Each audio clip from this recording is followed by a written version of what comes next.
History and nature. Based on Columbus's lifestyle and the described symptoms, some modern commentators suspect that he suffered from reactive arthritis, rather than gout. Reactive arthritis is a joint inflammation caused by intestinal bacterial infections or after acquiring certain sexually transmitted diseases, primarily chlamydia or gonorrhea.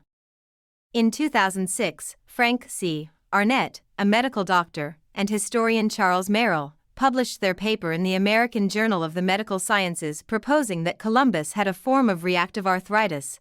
Merrill made the case in that same paper that Columbus was the son of Catalans and his mother possibly a member of a prominent converted Jew, family. It seems likely that Columbus acquired reactive arthritis from food poisoning on one of his ocean voyages because of poor sanitation and improper food preparation, says Arnett, a rheumatologist and professor of internal medicine, pathology and laboratory medicine at the University of Texas Medical School at Houston. Some historians such as H. Michael Tarver and Emily Slape, as well as medical doctors such as Arnett and Antonio Rodriguez Cortero, believe that Columbus had such a form of reactive arthritis, but according to other authorities, this is speculative, 200, or very speculative. After his arrival to Sanlúcar from his fourth voyage, and Queen Isabella's death, an ill Columbus settled in Seville in April 1505. He stubbornly continued to make pleas to the crown to defend his own personal privileges and his family's. He moved to Segovia, where the court was at the time, on a mule by early 1506, and, on the occasion of the wedding of King Ferdinand with Germain of Foix in Valladolid, Spain, in March 1506, Columbus moved to that city to persist with his demands. On May 20, 1506, aged 54, Columbus died in Valladolid. Location of remains. Columbus's remains were first buried at a convent in Valladolid, then moved to the monastery of La Cartuja in Seville, southern Spain, by the will of his son Diego. They may have been exhumed in 1513 and interred at the Seville Cathedral. In about 1536, the remains of both Columbus and his son Diego were moved to a cathedral in colonial Santo Domingo, in the present-day Dominican Republic. Columbus had requested to be buried on the island. By some accounts, in 1793, when France took over the entire island of Hispaniola, Columbus's remains were moved to Havana, Cuba. After Cuba became independent following the Spanish-American War in 1898, at least some of these remains were moved back to the Seville Cathedral, where they were placed on an elaborate catafalque. In June 2003, DNA samples were taken from these remains as well as those of Columbus's brother Diego and younger son Fernando. Initial observations suggested that the bones did not appear to match Columbus's physique or age at death. DNA extraction proved difficult, only short fragments of mitochondrial DNA could be isolated. These matched corresponding DNA from Columbus's brother, supporting that both individuals had shared the same mother. Such evidence, together with anthropologic and historic analyses, led the researchers to conclude that the remains belonged to Christopher Columbus. In 1877, a priest discovered a lead box at Santo Domingo inscribed, "Discoverer of America, First Admiral." Inscriptions found the next year read, "Last of the remains of the First Admiral, Sire Christopher Columbus, Discoverer." The box contained bones of an arm and a leg, as well as a bullet, N. These remains were considered legitimate by physician and U.S. Assistant Secretary of State John Eugene Osborne, who suggested in 1913 that they travel through the Panama Canal as a part of its opening ceremony. These remains were kept at the Basilica Cathedral of Santa Maria la Menor, in the colonial city of Santo Domingo, before being moved to the Columbus Lighthouse, Santo Domingo Este, inaugurated in 1992. The authorities in Santo Domingo have never allowed these remains to be DNA tested, so it is unconfirmed whether they are from Columbus's body as well. Commemoration. The figure of Columbus was not ignored in the British colonies during the colonial era.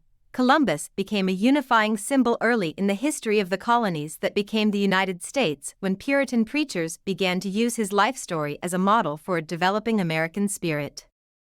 In the spring of 1692, Puritan preacher Cotton Mather described Columbus's voyage as one of three shaping events of the modern age, connecting Columbus's voyage and the Puritans' migration to North America, seeing them together as the key to a grand design. The use of Columbus as a founding figure of New World nations spread rapidly after the American Revolution. This was out of a desire to develop a national history and founding myth with fewer ties to Britain. His name was the basis for the female national personification of the United States, Columbia, in use since the 1730s with reference to the original 13 colonies, and also a historical name applied to the Americas and to the New World. The federal capital, District of Columbia, was named for her, as well as Columbia, South Carolina, and Columbia Rediviva, the ship for which the Columbia River was named.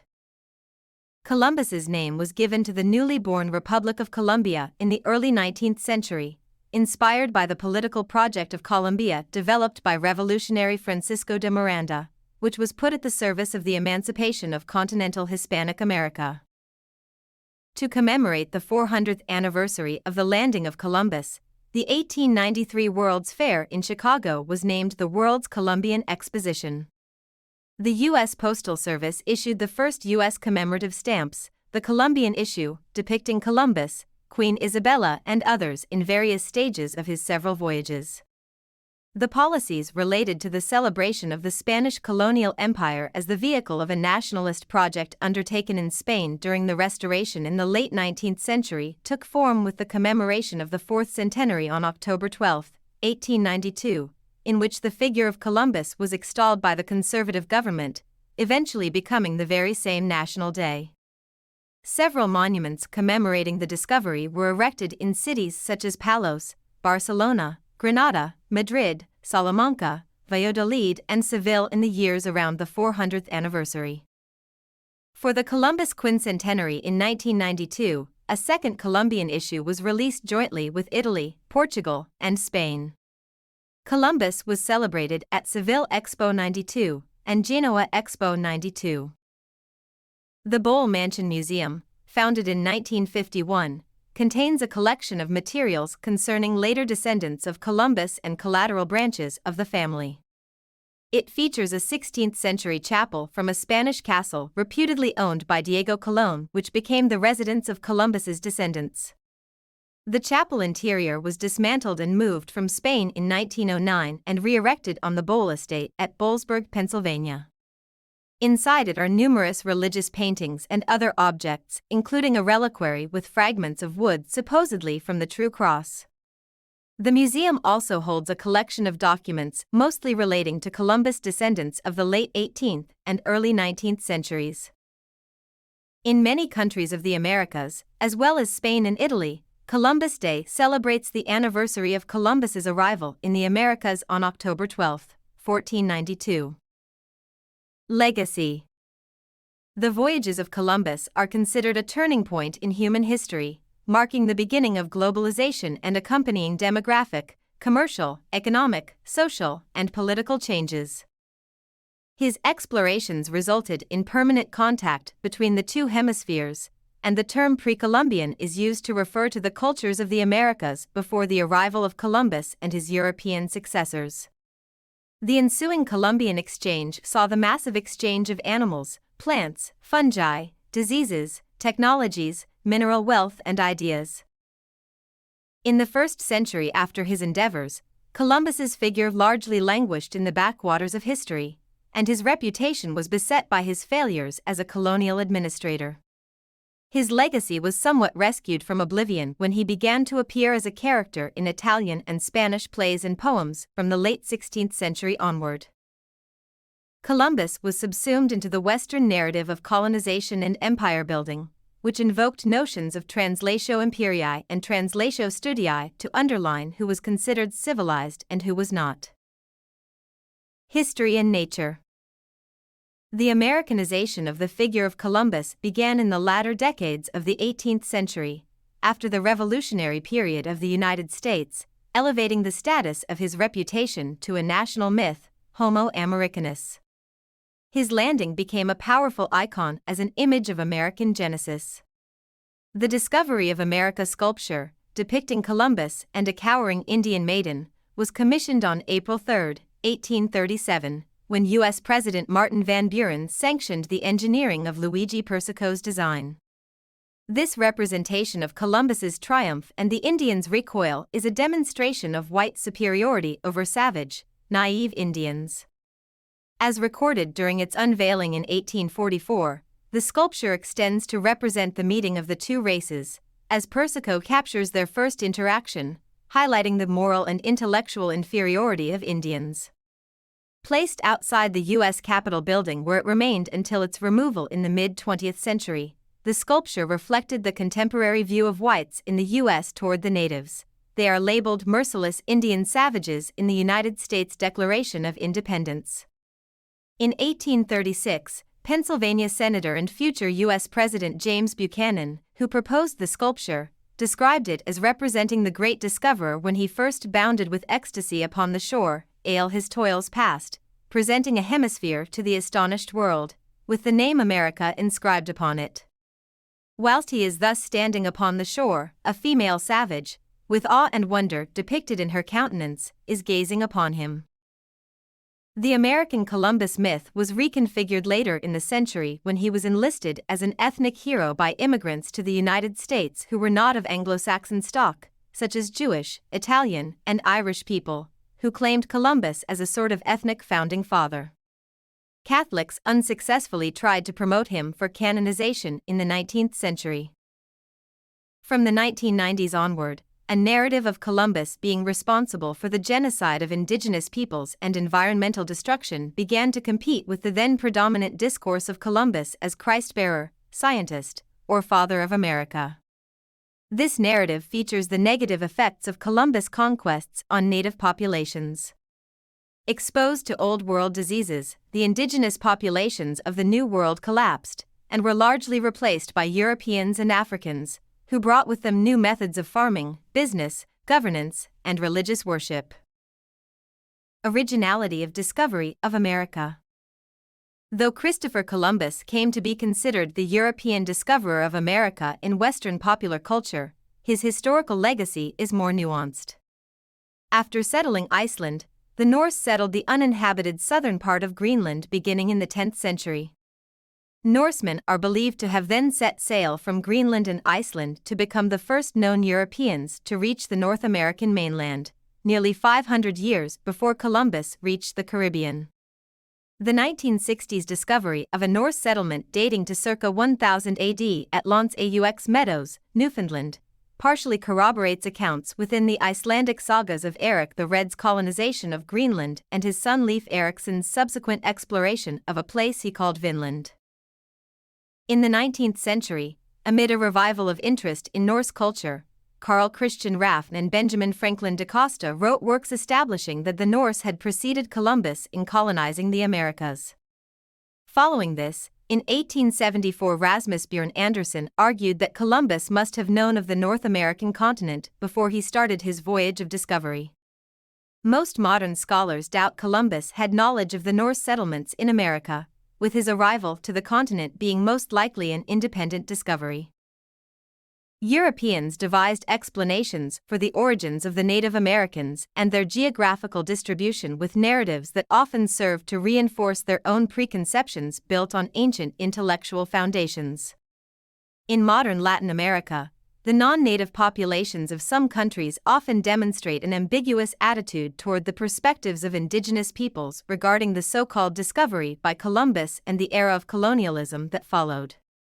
In his 1960 monograph, Mexican philosopher and historian Edmundo O'Gorman explicitly rejects the Columbus discovery myth, arguing that the idea that Columbus discovered America was a misleading legend fixed in the public mind through the works of American author Washington Irving during the 19th century. O'Gorman argues that to assert Columbus discovered America is to shape the facts concerning the events of 1492 to make them conform to an interpretation that arose many years later. For him, the Eurocentric view of the discovery of America sustains systems of domination in ways that favor Europeans.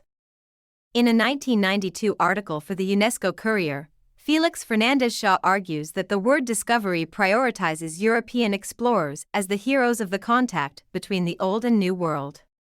He suggests that the word encounter is more appropriate, being a more universal term which includes Native Americans in the narrative. America as a distinct land. Historians have traditionally argued that Columbus remained convinced until his death that his journeys had been along the east coast of Asia as he originally intended, excluding arguments such as Anderson's. On his third voyage, he briefly referred to South America as a hitherto unknown continent, while also rationalizing that it was the earthly paradise located at the end of the Orient. Columbus continued to claim in his later writings that he had reached Asia. In a 1502 letter to Pope Alexander VI, he asserts that Cuba is the east coast of Asia. On the other hand, in a document in the Book of Privileges, 1502, Columbus refers to the New World as the Indias Occidentales, West Indies, which he says were unknown to all the world. Shape of the Earth.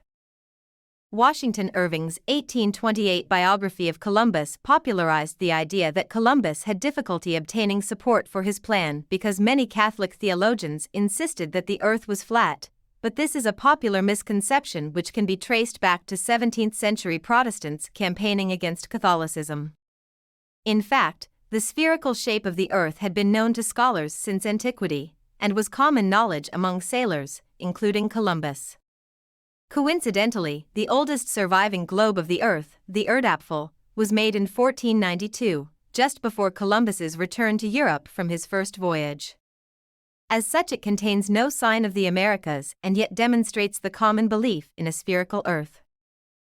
Making observations with a quadrant on his third voyage, Columbus inaccurately measured the polar radius of the North Star's diurnal motion to be 5 degrees, which was double the value of another erroneous reading he had made from further north. This led him to describe the figure of the Earth as pear-shaped, with the stalk portion ascending towards heaven. In fact, the Earth is ever so slightly pear-shaped, with its stalk pointing north. Criticism and defense. Columbus has been criticized both for his brutality and for initiating the depopulation of the indigenous peoples of the Caribbean, whether by imported diseases or intentional violence. According to scholars of Native American history, George Tinker and Mark Friedman, Columbus was responsible for creating a cycle of murder, violence, and slavery to maximize exploitation of the Caribbean islands' resources, and that native deaths on the scale at which they occurred would not have been caused by new diseases alone.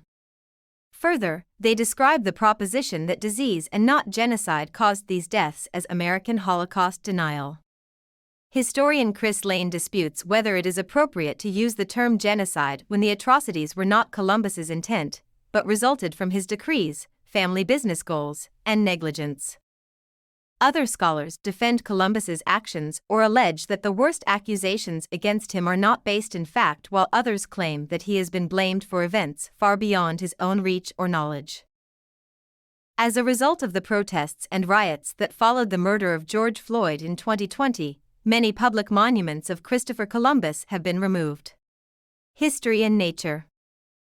Brutality. Some historians have criticized Columbus for initiating the widespread colonization of the Americas and for abusing its native population. On St. Croix, Columbus's friend Michel de Cuneo, according to his own account, kept an indigenous woman he captured, whom Columbus gave to him, then brutally raped her. According to some historians, the punishment for an indigenous person, aged 14 and older, failing to pay a hawk's bell, or cascabila, worth of gold dust every 6 months, based on Bartolomé de las Casas's account, was cutting off the hands of those without tokens, often leaving them to bleed to death. Other historians dispute such accounts. For example, a study of Spanish archival sources showed that the cascabila quotas were imposed by Garionex, not Columbus, and that there is no mention, in the primary sources, of punishment by cutting off hands for failing to pay. Columbus had an economic interest in the enslavement of the Hispaniola natives and for that reason was not eager to baptize them, which attracted criticism from some churchmen. Consuelo Varela, a Spanish historian, stated that Columbus's government was characterized by a form of tyranny. Even those who loved him had to admit the atrocities that had taken place. Other historians have argued that some of the accounts of the brutality of Columbus and his brothers have been exaggerated as part of the Black Legend, a historical tendency towards anti-Spanish and anti-Catholic sentiment in historical sources dating as far back as the 16th century, which they speculate may continue to taint scholarship into the present day. According to historian Emily Berquist Soule, the immense Portuguese profits from the maritime trade in African slaves along the West African coast served as an inspiration for Columbus to create a counterpart of this apparatus in the New World using indigenous American slaves. Historian William J. Connell has argued that while Columbus brought the entrepreneurial form of slavery to the New World, this was a phenomenon of the times, further arguing that we have to be very careful about applying 20th century understandings of morality to the morality of the 15th century. In a less popular defense of colonization, Spanish ambassador Maria Jesus Figa López Palop has argued, normally we melded with the cultures in America, we stayed there, we spread our language and culture and religion. British historian Basil Davidson has dubbed Columbus the father of the slave trade, citing the fact that the first license to ship enslaved Africans to the Caribbean was issued by the Catholic monarchs in 1501 to the first royal governor of Hispaniola, Nicolas de Ovando. Depopulation. Around the turn of the 21st century, estimates for the pre-Columbian population of Hispaniola ranged between 250,000 and 2 million, but genetic analysis published in late 2020 suggests that smaller figures are more likely, perhaps as low as 10,000 to 50,000 for Hispaniola and Puerto Rico combined. Based on the previous figures of a few 100,000, some have estimated that a third or more of the natives in Haiti were dead within the first 2 years of Columbus's governorship. Contributors to depopulation included disease, warfare, and harsh enslavement. Indirect evidence suggests that some serious illness may have arrived with the 1,500 colonists who accompanied Columbus' second expedition in 1493. Charles C. Mann writes that it was as if the suffering these diseases had caused in Eurasia over the past millennia were concentrated into the span of decades. A third of the natives forced to work in gold and silver mines died every 6 months. Within 3 to 6 decades, the surviving Arawak population numbered only in the hundreds. The indigenous population of the Americas overall is thought to have been reduced by about 90% in the century after Columbus's arrival. Among indigenous peoples, Columbus is often viewed as a key agent of genocide. Samuel Eliot Morison, a Harvard historian and author of a multi-volume biography on Columbus, writes, "The cruel policy initiated by Columbus and pursued by his successors resulted in complete genocide." According to Noble David Cook, there were too few Spaniards to have killed the millions who were reported to have died in the first century after Old and New World contact. He instead estimates that the death toll was caused by smallpox, which may have caused a pandemic only after the arrival of Hernán Cortés in 1519. According to some estimates, smallpox had an 80 to 90% fatality rate in Native American populations. The natives had no acquired immunity to these new diseases and suffered high fatalities. There is also evidence that they had poor diets and were overworked. Historian Andrés Reséndez of University of California, Davis, says the available evidence suggests slavery has emerged as major killer of the indigenous populations of the Caribbean between 1492 and 1550, more so than diseases such as smallpox, influenza, and malaria. He says that indigenous populations did not experience a rebound like European populations did following the Black Death because, unlike the latter, a large portion of the former were subjected to deadly forced labor in the mines. The diseases that devastated the Native Americans came in multiple waves at different times, sometimes as much as centuries apart, which would mean that survivors of one disease may have been killed by others, preventing the population from recovering. Historian David Stannard describes the depopulation of the indigenous Americans as neither inadvertent nor inevitable, saying it was the result of both disease and intentional genocide. Navigational expertise. Biographers and historians have a wide range of opinions about Columbus's expertise and experience navigating and captaining ships. One scholar lists some European works ranging from the 1890s to 1980s that support Columbus's experience and skill as among the best in Genoa, while listing some American works over a similar timeframe that portray the explorer as an untrained entrepreneur, having only minor crew or passenger experience prior to his noted journeys. According to Morrison, Columbus's success in utilizing the trade winds might owe significantly to luck. Physical appearance. Contemporary descriptions of Columbus, including those by his son Fernando and Bartolomé de las Casas, describe him as taller than average, with light skin, often sunburnt, blue or hazel eyes, high cheekbones and freckled face, an aquiline nose, and blonde to reddish hair and beard, until about the age of 30, when it began to whiten. One Spanish commentator described his eyes using the word garzos, now usually translated as light blue, but it seems to have indicated light gray-green or hazel eyes to Columbus's contemporaries. The word rubios can mean blonde, fair, or ruddy. Although an abundance of artwork depicts Columbus, no authentic contemporary portrait is known. A well-known image of Columbus is a portrait by Sebastiano del Piombo, which has been reproduced in many textbooks. It agrees with descriptions of Columbus in that it shows a large man with auburn hair, but the painting dates from 1519, so cannot have been painted from life. Furthermore, the inscription identifying the subject as Columbus was probably added later, and the face shown differs from that of other images. Sometime between 1531 and 1536, Alejo Fernández painted an altarpiece, the Virgin of the Navigators, that includes a depiction of Columbus. The painting was commissioned for a chapel in Seville's Casa de Contratación, House of Trade, in the Alcazar of Seville and remains there. At the World's Columbian Exposition in 1893, 71 alleged portraits of Columbus were displayed. Most of them did not match contemporary descriptions. My name is Aria. Please like, share, subscribe and hit that notification bell so you can be the first to be notified whenever we post. You won't regret it.